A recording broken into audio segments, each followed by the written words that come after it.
Verse 1. Now it happened one day that Jonathan, the son of Saul, said to the young man who bore his armor, "Come, let us go over to the Philistine garrison that is on the other side." Verse 2. And Saul was sitting in the outskirts of Gibeah, under the pomegranate tree, which is in Migron. The people who were with him were about 600 men. Comfy. Come, let us go over to the garrison of these uncircumcised. It may be that the Lord will work for us, for nothing restrains the Lord from saving by many or by few. Do all that is in your heart. Go then, here I am with you, according to your heart. Very well, let us cross over to these men, and we will show ourselves to them. If they say thus to us, "Wait until we come to you," then we will stand still in our place and not go up to them. But if they say thus, "Come up to us," then we will go up, for the Lord has delivered them into our hands, and this will be a sign to us. Hey, look!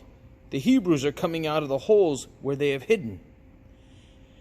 Come up to us, and we will show you something. Wow, Jonathan, did you hear that? Yes, come up after me, for the Lord has delivered them into the hand of Israel.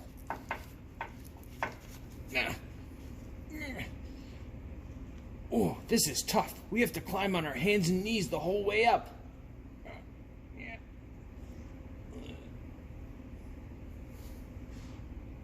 Verse 13. And Jonathan climbed up on his hands and knees with his armor-bearer after him.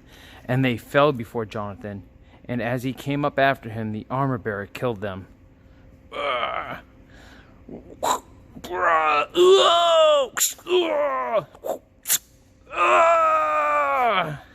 Let's get him, Jonathan! You got it! And there was a trembling in the camp, and the earth quaked. Ooh, what's going on? Why is everything shaking? It's an earthquake! Oh no! Hey, what's going on? Why is the earth quaking? And hey, the Philistines are running away! Quick, call the roll and see who's gone from us.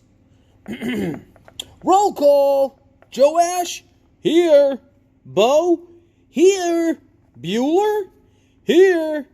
Jonathan!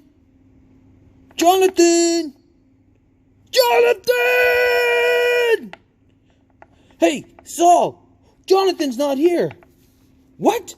Bring the Ark of God here, quick! Man, the fight's happening!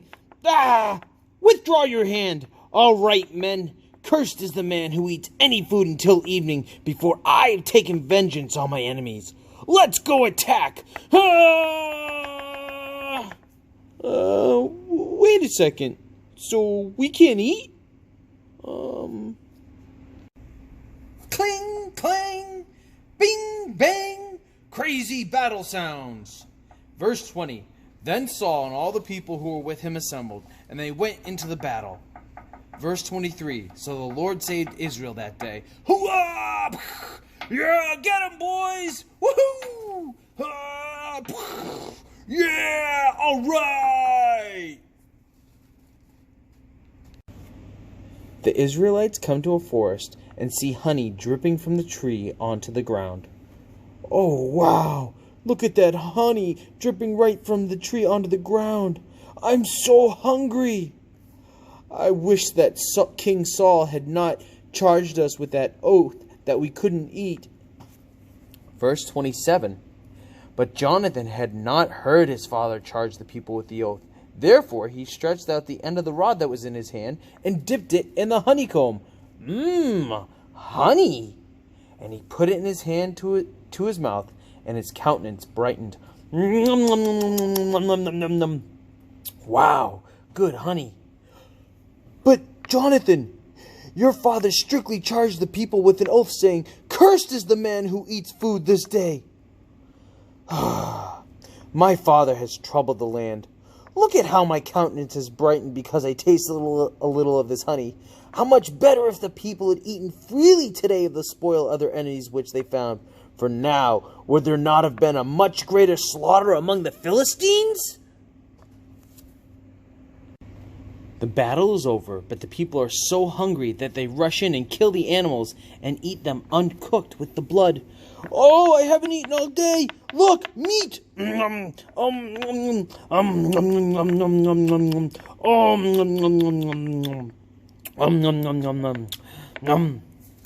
Unfortunately, they weren't supposed to do that.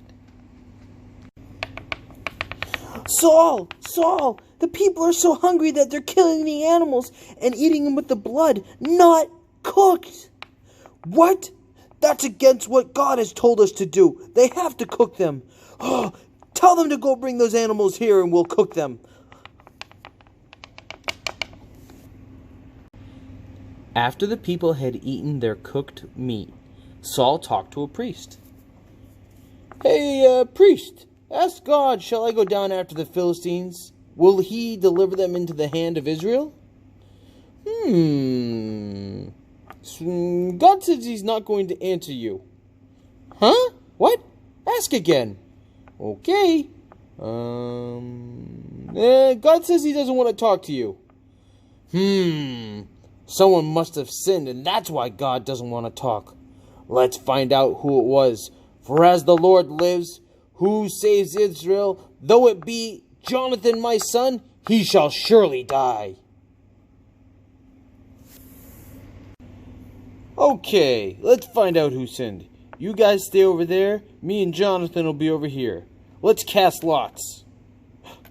Whoa! We lost! Alright, Jonathan, you and me. Jonathan, you have lost. Tell me what you have done. I only tasted a little honey with the end of the rod that was in my hand. So now I must die? Ho ho! God do so and more also, for you shall surely die, Jonathan. Hey! Shall Jonathan die who has accomplished this great deliverance in Israel? Certainly not. As the Lord lives, not one hair on his head shall fall to the ground, for he has worked with God this day. Yeah, I guess you're right. So the people rescued Jonathan, and he did not die. Hey guys, this is one of my favorite stories in the whole Bible. We get to see Jonathan decide he's not going to sit around. He wants to see if God will use him. So he goes to where the Philistines are and waits to see if God wants him to attack. Each step of the way, he waits on God. And at each decision, God leads him.